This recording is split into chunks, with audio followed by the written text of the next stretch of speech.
नमस्कार मैत्रिणींनो, माझ्या चॅनलवर तुमचे खूप खूप स्वागत। आज आपण डाळ तांदळाचा ढोकळा कसा बनवायचा याची रेसिपी पाहणार आहोत। तर त्यासाठी लागणारे जे साहित्य आहे ते म्हणजे 1 वाटी तांदूळ आणि अर्धी वाटी चणा डाळ, हरभऱ्याची डाळ असते ती। तर या ठिकाणी आपण जो तांदूळ घेतला आहे तो तांदूळ म्हणजे कुठल्याही प्रकारचा तांदूळ तुमच्याकडे जो असेल तो तांदूळ चालतो, अगदी रेशनचा जरी असला तरी चालेल। आता येथे आपण डाळ आणि तांदूळ मिक्स करून घेतलेले आहेत। यामध्ये पाणी घालून 2-3 वेळा आपण ते धुवून घ्यायचे आहे। त्यानंतर आपण याच्यामध्ये पाणी घालून 5 ते 6 तास याला झाकून भिजवत ठेवायचं आहे।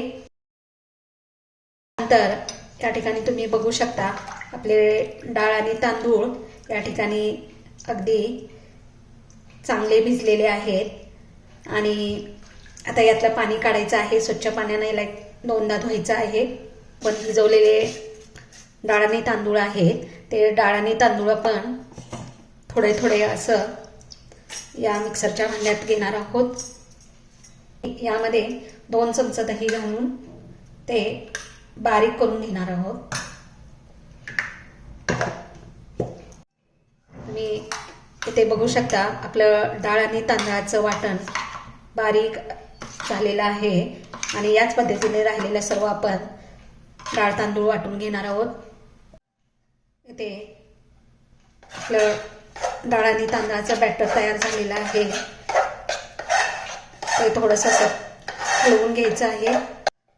तुम्हाला उद्या जर ढोकळा करायचा असेल तर आज दिवसभर डाळ तांदूळ भिजत ठेवायचे, संध्याकाळी घिरटून घ्यायचे आणि उद्याच्याला त्याचा ढोकळा बनवायचा। आता हे जे आपलं पीठ आहे ते तयार झालेलं आहे। याच्यामध्ये आता 1 चमचा हळद घालायची आहे। हे सर्व मिक्स करून व्यवस्थित मिक्स करून याच्या गाठी न ठेवता व्यवस्थित मिक्स करून घ्यायचं। तुम्ही बघू शकता आपण हे हळद घातलेलं पीठ एकजीव करून घेतलेलं आहे। आता हे पीठ झाकून 4 ते 5 तास ठेवायचं आहे।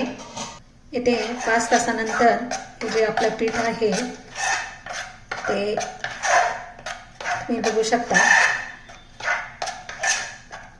अगदी मस्त असं फुललेलं आहे। आता याच्यामध्ये आपण हा जो चमचा आहे ह्या चमच्याने 2 चमचे तेल घालणार आहोत आणि तेल घालून ते व्यवस्थित फेटून घ्यायचं आहे। एकाच डायरेक्शनने एकाच दिशेने फेटून घ्यायचं आहे। याच्यामध्ये चवीनुसार मीठ घालायचं आहे।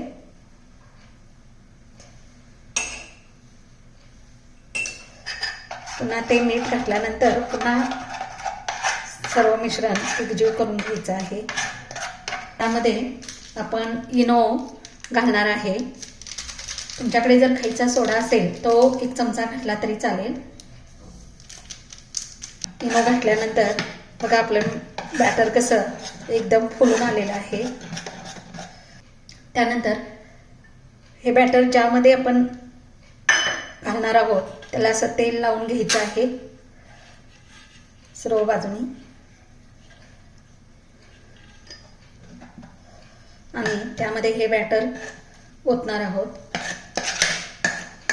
त्याला थोडंसं हलवून घ्यायचं। याच्यामध्ये हलवल्यानंतर जे बबल्स येतात ते बबल्स कमी होतात। इथे गॅसवर मी एका कढईमध्ये पाणी उकळायला ठेवलेलं आहे आणि त्याच्यावरती एक जाळी ठेवलेली आहे। आता या जाळीवरती आपण हे जे ढोकळ्याचं बॅटर आहे ते ठेवणार आहे आणि हे ठेवताना व्यवस्थित ठेवायचं, कारण ते खाली गरम पाणी असल्यामुळे भाजू शकतं। ढोकळ्याचं बॅटर त्यामध्ये ठेवल्यानंतर त्याला झाकून 20 मिनिटं त्याला वाफवून घ्यायचं आहे। 20 मिनिटं झालेले आहे। या ठिकाणी बघा आपला ढोकळा कसा या ठिकाणी फुललेला आहे। तर आपला ढोकळा शिजलाय की नाही चेक करण्यासाठी ही जी सुरी आहे ती यामध्ये अशी खोचायची किंवा बघायचं। त्याला जर बॅटर चिटकटलं नाही म्हणजे आपला ढोकळा तयार झालेला आहे। इथे आपण हे आपलं ढोकळ्याचं बॅटर घेतलेलं आहे। आता आपण त्यासाठी लागणारी फोडणी तयार करणार आहोत। इथे मी गॅसवर एक पॅन ठेवलेली आहे, त्याच्यामध्ये मी तेल घातलेलं आहे. इथे आपण 1 चमचा मोहरी टाकणार आहोत, थोडेसे जिरे टाकणार आहोत आणि आपण या लांब लांब अशा बारीक काप करून घेतलेल्या मिरच्या याच्यामध्ये घालायच्या आहेत.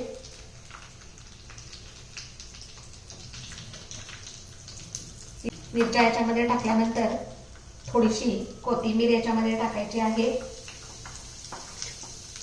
हे सगळं हलवून घ्यायचं आहे. गॅस बंद करायचा आहे. गॅस बंद केल्यानंतरच याच्यामध्ये साखर घालायची. अर्धी वाटी पाणी घालायचं आणि हे सगळं मिश्रण ढवळून घ्यायचं. साखर विरघळेपर्यंत हे मिश्रण ढवळून घ्यायचं. आपला ढोकळा तयार झालेला आहे. पहिल्यांदा ढोकळा भांड्यातून काढल्यानंतर कंप्लीट थंड करून घ्यायचा. त्याच्या अशा सुरीने कडा सोडवून घ्यायच्या. त्याला ताटात असा पलटी करून घ्यायचा आहे. आपला ढोकळा पलटी करून झाल्यानंतर याचे असे पीस करून घ्यायसाठी ह्याला कट करून घ्यायचं आहे. इथे बघू शकता. हे बघा, या ठिकाणी आपला ढोकळा कसा खालून अगदी व्यवस्थित कट झालेला आहे. आता कट झाल्यानंतर आपण जी फोडणी तयार करून घेतलेली आहे ती याच्यावरती पसरवायची आहे.